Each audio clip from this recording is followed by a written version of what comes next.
like I said, I grew up in a church home, knowing right from wrong. Now, my biggest thing is I had a good group of friends. I played football at an early age. I loved it. I went to see my uncle play. I loved it.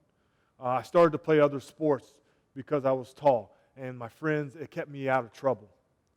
I always tell people, if you show me your friends, I'll show you your future.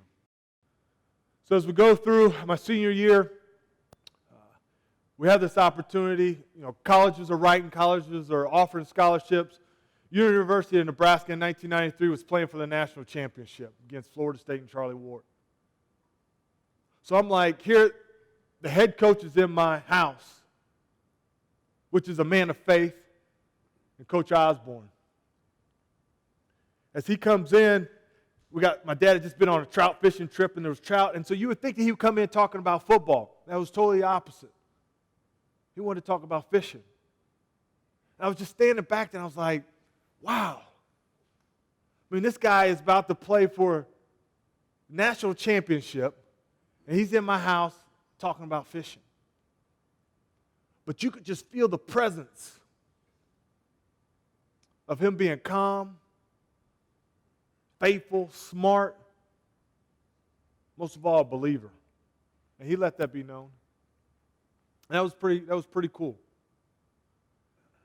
To me, that was a no-brainer. At that point in time, growing up, though, I wanted to go to the University of Missouri. And before this year, it was kind of like Duke football. So, no. So, I'm going to have to change. You see, I had to put like before this year because, things have changed. But the University of Missouri, no one would understand why I wanted to go there, but I just wanted to do that. But they didn't recruit me. Coach Osborne was there, and it was kind of a no-brainer. So I ended up signing, and I went to the University of Nebraska. Again, my pride came up. There was a guy that I played twice in high school. He was from the southern part of Missouri. And we played the same position. So we would play against each other, and we played each other in the playoffs. And that's kind of how I was kind of discovered by Nebraska and got on the radar because of how well I played against him. His name was Grant Winstrom. We ended up going to college together. Now, his program was a little ahead of ours, so he didn't redshirt. And they wanted to redshirt me. Again, the pride came up and said, I'm just as good as him. Why am I not playing? So I had to fight that once again. And I had to tuck that pride away, and I had to say, let's take this opportunity. Let's enjoy this redshirt year, get bigger, stronger, and we kind of get all the pre-college stuff out of the way. So I did that. I'm starting to play. So we play Miami. Warren Sapp, Ray Lewis, and The Rock, and we beat them. We come back in 95. I'm a freshman. I'm starting to play a little bit. I'm playing a national championship game again. And it's against Florida and Danny Werfel, Steve Spurrier, and the Fun and Gun. We beat them. So here's, 3 years in a row right there, we're in the national championship. So you can imagine what campus life was like. I mean, you were the man. So we're in the state. There's no competition, okay? Only competition is the farmers and the crops. That's the only competition. Okay, there's no pro teams. You got Creighton, but, they don't have a football team. So you are the professional team. So you are a professional as a teenager going into college. So you can imagine the pedestal that you're put upon. Tell people there's Nebraska football and women's volleyball. And that's it. And so as we're going and we're being treated like kings, you can imagine what you're doing, partying, drinking, the whole nine. And we go in 96. We go into the Big 12 championship, first year of the Big 12. And here we are, I can't remember, we were either ranked 1 or 2. And we ended up losing to Texas that year. But I'm getting more playing time, though. Each year, my sack totals, as a defensive end, to get paid, to get to the NFL, you got to have sacks. You can have all the tackles you want. You can have all the interceptions you want. As a defensive lineman, it's about those sacks. And each year my totals were going up. 5, 6, 7. So going into 97, I'm starting national championship game again, playing Tennessee and Peyton Manning. Orange Bowl. We beat them. So you can imagine all these national championships, all this exposure. Going into my senior year, now it's time, okay? Now I can taste the NFL. And so as I'm going into my senior year, and I'm in the articles, I'm in the sporting news, and you could just feel how, like, we're going to go out on top. We're going to do this the right way. We're playing the first game against La Tech. Quarterback named Tim Rattay. And they had this receiver that was really good. And this was like the first time where you see spread offense, 5 wide, no running game. This is where it started, La Tech. And now they just threw the ball, that jailbreak screen, and they just lit us up. Well, as this game's going on, I see this receiver. He comes back at the quarterback, so they shifted out the quarterback. So this little B.O. guy, he's back there, and I'm just licking my chops because I'm about to clean this guy's clock. He can't throw the ball, so he's got to run. So he's in shotgun formation.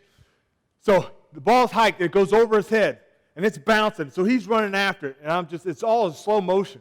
And I'm just coming. I'm just thinking of the different ways how I can knock his helmet off, how I can knock him out of his shoes. And I'm just going. And I'm about to get to him right here. And I see him look over his shoulder, and the ball bounced right to him. And he plants this way, and he goes the other way. Well, I try to plant, and just pain just shoots down my legs, and I just fall down. I felt like I was paralyzed. And here I am in front of 75,000 people. My senior year. Pain that I've never felt before. Now, when you play sports, you're going to have the broken fingers, the jammed fingers, the sprained ankles, hurt knees. You know what pain is. I've never felt anything like this before. It was over. It was done. I'm laying back in front of 75,000 people, and I'm like, Lord, why? Why now? I am right there. Why are you doing this to me?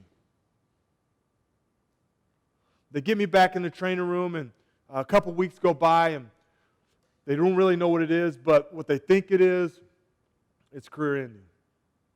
There was an offensive tackle out of the 49ers. There was I think a tight end at Oklahoma State that had it, and it didn't look good. I was just like, I got this close, and Lord, you took it away. Why? Well, we had our FCA guy on campus, Chris Bubach, and I'm talking to him, and he starts sharing, about, God and Jesus and our purpose, and I kind of knew all that. But it kind of came back to me all at once. And it was that foundation of mom and dad bringing me to Sunday school, making me and picking me up at 8 o'clock. When I thought I was sleeping, when I thought I was back there playing, stuff was sticking that I didn't know about. And it came back to me, and I said, wow. And it took a little bit of time, but I said, Lord, I'll follow you. Now, initially at the beginning, it was like, okay, hey, if I do this, he'll get me right? I mean, we've all done that, right? I'm not the only one, right? Like, hey, let me go ahead and pray, and let me make sure, I can get what I want. And so I did that. I'm like, Lord, you're not giving me what I want, but I'm doing what you want me to do. But I can honestly tell you there was a point in time about midway through the season where I truly released it, and I said, Lord, if this is all that you've given me in this sport, I'll take it, and I'm thankful. Remember, as a defensive end, it's sacks, right? This was going into the last game of the year, 0 sacks, maybe 15 tackles or so. That's nothing to talk about. I mean, that didn't even show up in the box scores. And we play Colorado at the end of the year, day after Thanksgiving, every year. And it's always on ABC. So I'm going into this Colorado game with 0 sacks, 15 tackles or so. And like I said, I had totally released it, and I was fine with the decision that the Lord had made. And I go into this game, and I had 2 sacks, and I was named MVP of the game. And then we went to our bowl game, the Holiday Bowl. I had 2 sacks. I was the MVP of that game. I go to the Senior Bowl, which is the all-star game of all college football players. 2 sacks, MVP. That injury went away. Went to the combine, did well. It was picked the 8th pick in the 2nd round. Not by my doings. But when I totally released it and I was doing what God wanted me to do, He had a plan. It wasn't the way that I saw it. It was His plan and the way He saw it. So three games. I mean, we play, 13, 14 games, whatever have you. And He takes 3 games, 6 sacks, and 3 MVPs.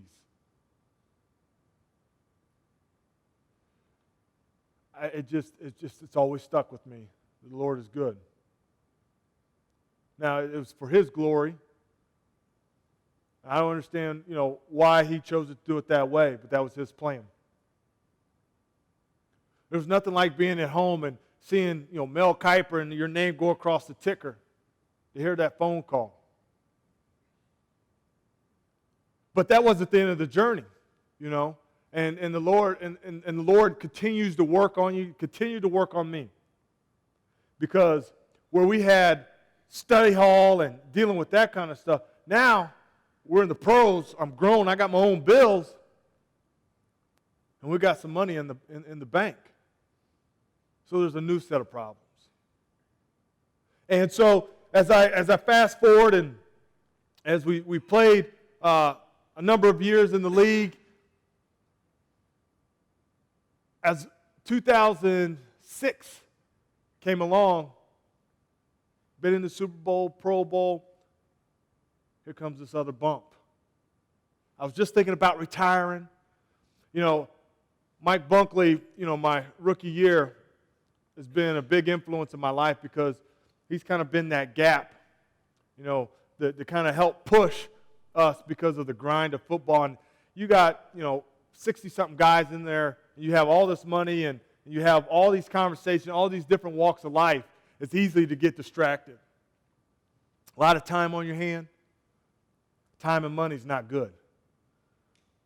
But he was kind of that glue that would help to push us in our walk. To kind of take that handoff from college in our walk. He's been a big influence, and I don't know how much he knows how big of an influence he's been in my life. But it's been huge. I mean, he's had a lot of conversations. He's seen a lot of things. So you're not going to pull the wool over his eyes. But the thing about it, though, he was honest. Okay? He knows, as men, we have our faults. There's things that trigger us. Women have their things that trigger them, that comfort them. And so he would help us understand God's purpose and understand that flesh, we're all sinners. And it's all about a personal relationship with Jesus Christ. And so he helped me with that walk. And even though you think we have all these things, it's just another set of problems. So we still have these bumps and these bruises and these potholes. And as I'm going into 2006, I'm thinking about retiring. My back's kind of hurting. And, I feel like I haven't been around the fam. And I just, I was just thinking about shutting it down. Well, as I'm getting off track, the Lord sends me another message. In my mind, this is going to be my last year, 2006. And I tear my ACL in December. We're trying to make a playoff run. We need to win out, and we're playing Pittsburgh at home. Once again, I find myself on my back in front of 75,000 people. Pain I've never felt before. Going into the locker room, you could see the doc. I was like, Doc, as he's carrying me, Doc, what is it? And I could just tell, like, hey, we'll evaluate when we get into the locker room. I knew that was, right there, as soon as he said that, something wasn't good, you know. I mean, you've been around, you've seen it. There's only so many different ways you can mess your knee up. So he knows that it's not good. But I get in there, and they tell me, like, they feel like it's my ACL. And I know that at this age and at this point in time and where we were at, that wasn't good. I didn't want to go off the field like that. But again, it was another message, like, Lord, like, he knew how to grab my attention, right? I mean, there's certain things that don't bother me, so why attack me? You know, why would the Lord, let Satan attack me there? No, he knows that football is right here in front. Football's always been there. Through girlfriends, friends, family. She's never let me down. Football's always been there. When I'm frustrated, I could take my frustrations out. It's always been there. Once again, it was snatched away from me. Lord grabbing my attention. And I understood that. And again, the Lord allowed me to recover, allowed me to come back in 2007 and not be carried off the field, but to be able to walk off the field. The Lord is good. It's funny because, I got 3 children and I'm trying to, take them to church and they're doing the same stuff. I don't want to go. Acting like, they don't hear me calling their name and acting like they're asleep in bed. And it's just kind of funny how it comes full circle. But I just wanted to give you guys a little glimpse in my life and what the Lord has done for me and my family. And like I said, there's only 2 teams. And when we played the Super Bowl, for a month, 2 months, you're put up on this pedestal, right? As it gets closer to the Super Bowl, more and more attention comes to you. And when you got the 2 teams,